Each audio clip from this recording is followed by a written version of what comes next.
Andy said he was going to hang back at the hospital for a little bit, because he hadn't been let in to see Tom yet, even though it was late at night. The good thing about the American hospitals are over there, you know what I mean, with Tom basically just having Andy as next of kin, and Andy had explained to the hospital, so that Tom had no other family, and Andy was his next of kin. That once they got Tom comfortable and got him into his room and everything, and made sure that he was stable, and that they would let Andy in. So it was another hour after that before Andy had got in to see Tom, and the doctor was then explaining to Andy what they would be doing.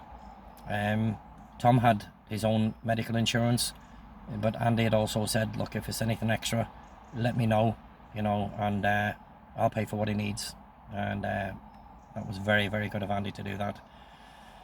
So I waited up anyway, and it was about 1:30 in the morning when the door opened, and Andy came in, and it had still been raining outside, and Andy came in, and any coffee? Yep, mate. And Andy got a cup of coffee, and he came in, and he was like David. He looked like he'd been broken, and I'd never seen Andy like that. And he explained to me what the doctors had told him. He'd had the bleed on the brain, had a hematoma on the side, where he'd banged his head. They'd had to induce him into a coma. He was going to be in hospital for the next 2 or 3 weeks, and basically it was just a waiting game for him to heal. And they would do the best that they could, and that was fine. So we just basically we waited for that. Andy says, look, he says, Cole, he says, I'm gonna cancel for 3 days, he says, before we go to Bermuda. I'm sorry to fuck you around. He goes, I says, no mate, it's not fucking me around at all. Let's make sure that Tom's living and breathing, fucking hell, I says, I think selling scuba gear and collecting a bit of money at this particular stage, I says, is second place to where Tom's concerned, and Andy goes, I appreciate that, you know what I mean. And so I says, no problem, that'll be it. The next couple of days, Andy kind of withdrew into himself, and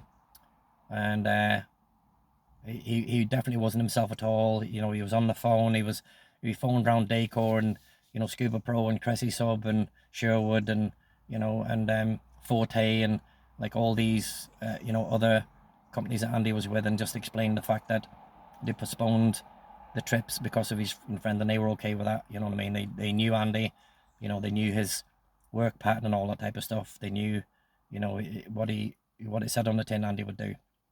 So Andy withdrew. He spent the next day in his room. When he went to bed that around about 2:30 in the morning, he just spent the whole day in the room. I could hear him on the phone. He rang down and asked me if I could go up and stuff, and he said to me, he says, I'm not going to be going out today, Cole. I'm just going to be hanging by the phone. He goes, he said, why don't you go off to the shooting range, or don't sit in the house and worry about me or any of this type of stuff. And I was like, no mate, I'll hang if you need me. No, he says, Cole, this is on me. He says, Tom's my responsibility, you know what I mean, so I'll deal with it. And I said, well, if you need anything, just fucking let me know. And that was it. So I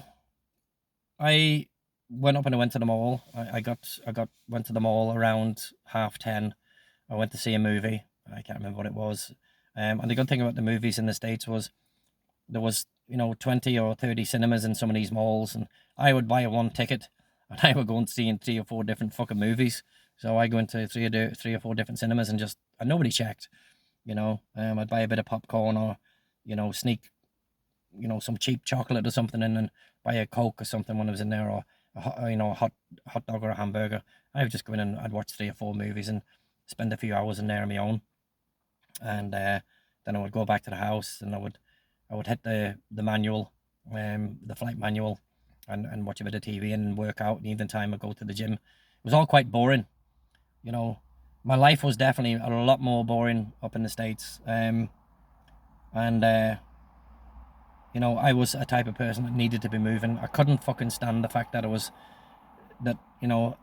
I had given up the freedom of being in San Pedro. I've just been able to walk around, go up and chat to Bruce, go see Marlon, see Ollie, get the boat ready, for the out island trips, you know, do local diving, you know, go to Tarzan's at night time and see Paul, go down to, you know, go over to fucking, you know, Fido's Courtyard, or, you know, go for a swim, or, you know, something, you know. And even if it was on my own, you know, it was freedom, you know, and I had kind of given it up, which was, you know, I needed a break, to be honest, but I was really bored up in the States.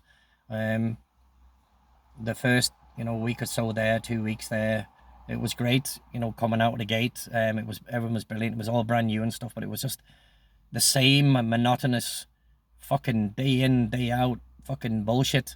And you know, I was even getting bored of reading the flight manual. I just wasn't, you know, I just wasn't feeling it.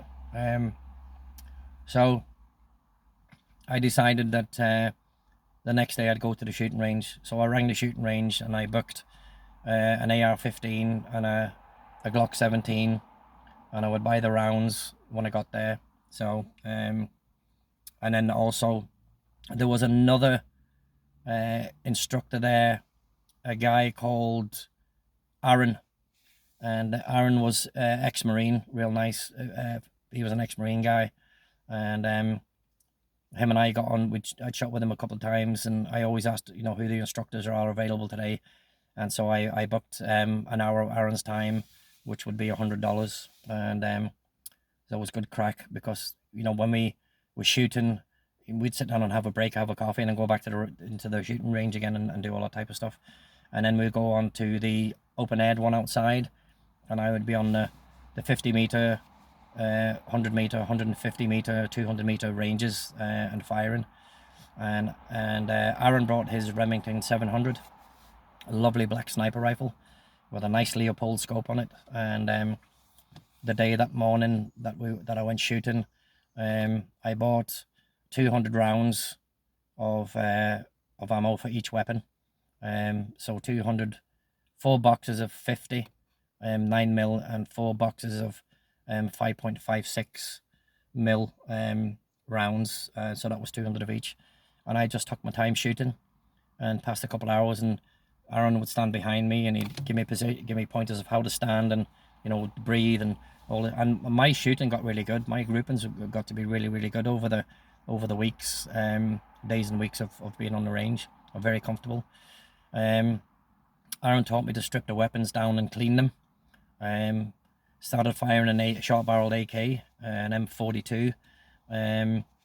Started firing that, shotgun, pump action shotgun, and various other 911s, a Steyr, Australian Special Forces Steyr, Thompson submachine gun, and other, you know, there was also a Ruger 9mm, which was one of the German World War II pistols. So I got loads of time on the weapons systems and stuff, and he showed me how to strip and clean them, put them back together.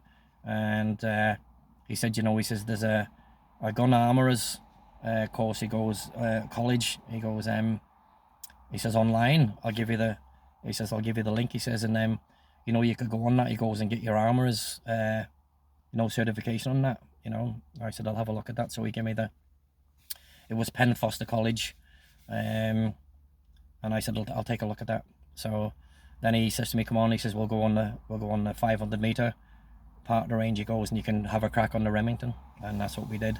So I bought the rounds. He brought his own. I bought some rounds for myself because I didn't want to just use his stuff. So he took me down and we on a little table, like a little picnic table, and we set her up and stuff. And he showed me how to get comfortable and how to breathe, and, you know, when to pull the trigger and all this type of stuff. And yeah, it was really good. Good kick of the rifle, and I loved shooting.